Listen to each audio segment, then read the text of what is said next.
Welcome to the Weird Side. Today, we are talking about a case that will make you think twice about whether you can trust the people around you, especially from a dating app.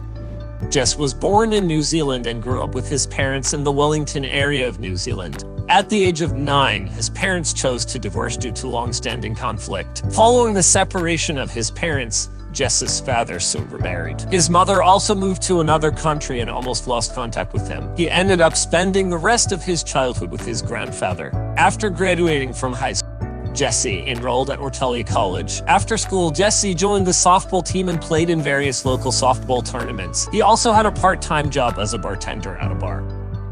After graduating from university in 2013, he moved to Australia for 3 years. By continuing to bartend at the bar, Jess has made a very good living in Australia.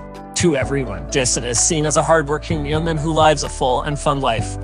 But what no one knows is whether Jess finds life equally enjoyable. For even to many of the people around him, he was described as an enigma. People who knew Jess well said he often told people that he had graduated from the School of International Relations at Waitākere College, and that his family is very wealthy. His family runs dozens of restaurant chains in Australia. During his time in Australia, Jess also had frequent dealings with people who appeared to be very wealthy. However, after 3 years of living in Australia, Jess suddenly chose to move back, just as he had almost settled in. Jess went into venture capital with a few young people around his age. Jess's roommates in Australia said he often behaved in a disturbing and untrustworthy manner. Friends have described him behind his back as a slightly unhinged con man.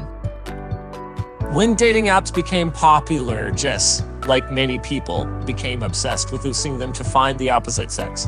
It had even become an addiction. He was using it almost all the time.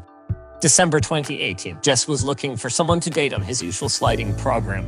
Suddenly, a young woman's profile caught his eye. The woman's name was Grace Millane, from the United Kingdom. She had just graduated from university. Grace had decided to take a year off before applying for her master's degree and wanted to spend the year backpacking around the world.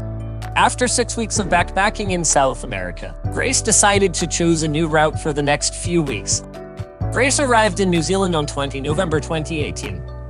10 days later, she arrived in Auckland after a long journey. With her birthday just 2 days away, Grace decided to stay in Auckland city centre to celebrate alone. Perhaps not entirely alone. The day before her birthday on 1 December, she opened the dating app, scrolled through the profiles of the opposite sex, and happened to see Jess's page and thought it looked good. So she swiped to the right and was matched. The two soon decided to go on a date. As you can see from the footage, the two started with a welcome hug at the Ski City building at around 5:45. They chatted and got to know each other along the way. Then they took the escalator from the ground floor to the first floor. This was the first stop on their date, a restaurant called Andy's Burger Bar.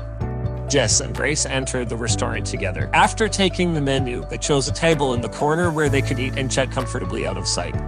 Just an hour later, the two left the restaurant for the next stop on their dating plans. They were again caught on camera. They left the Ski City building and crossed a few streets. They finally decided to go into a small restaurant called Mexican Restaurant for a drink. They spent over an hour in the restaurant, consuming 3 large cocktails and sodas. Jess came to the front desk alone to pay the bill, and then the two of them went to the last stop of the night, a bar called the Blue Stone. Shortly after they entered the bar at around 8:30, Jess and Grace were caught on camera kissing lovingly. From the looks of the situation, their first date was going very well, and the two had reached the point where they couldn't be separated. But then things took a surprising turn. Around 9:20, Grace was seen going to the bathroom of the bar alone. She asks Jess to look after her handbag before she goes, but Jess betrays Grace's trust. Surveillance shows that as soon as Grace was out of sight, Jess immediately crosses the table and starts looking through Grace's handbag, slipping a pile of cash into his pocket. He then puts the bag back before Grace returns. If you look at the progress bar below, you already know that the terror did not end here. After they walked out of the Blue Stone bar, Grace was caught on camera snuggling it into Jess's arms as they walked down the street together. At around 9:40, Jess and Grace arrived at a hotel and checked in at the front desk. They were then caught on camera entering the lift together and heading to their room on the 3rd floor. Grace's birthday was in 2 hours then. Unfortunately, this is the last footage Grace was seen alive. The first sign that something was wrong was when Grace's parents texted and called her to wish her a happy birthday, but she didn't respond. Grace had been responding to messages from her parents wherever she was traveling, but that night they had not heard from Grace at all. Her parents immediately realized that something bad might be going on, but in order not to interfere too much with their adult daughter's private life, they waited 2 days. It wasn't until the evening of 2 December that the anxious parents finally contacted the Auckland police. The police reported Grace missing. On the other hand, while Grace's parents tried over and over again to contact their daughter that night, Jess rented a red Toyota from the hotel car rental office and drove off alone. 2 days later, Grace was officially registered by the police as a missing foreign traveler, and an intensive search was launched throughout Auckland. It wasn't long before the police were able to locate Jess from surveillance footage. So, what happened to Grace after she left the lift that night? Well, according to Jess, they had an accident during sex, and Grace died of suffocation. But the police did not accept this at all. They found nude photos of Grace taken after she was killed in Jess's phone. The police also found that if the killing had been an accident, a normal person would have panicked and tried to get help or run away from the scene. But evidence suggests that Jess stayed in the same room and used the computer to browse pornographic websites for some time after Grace had died.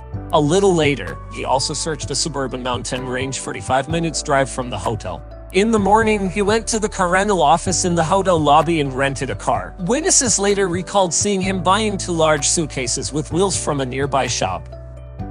Jess eventually returned to his hotel room, dropped off the suitcases, and went out shopping again.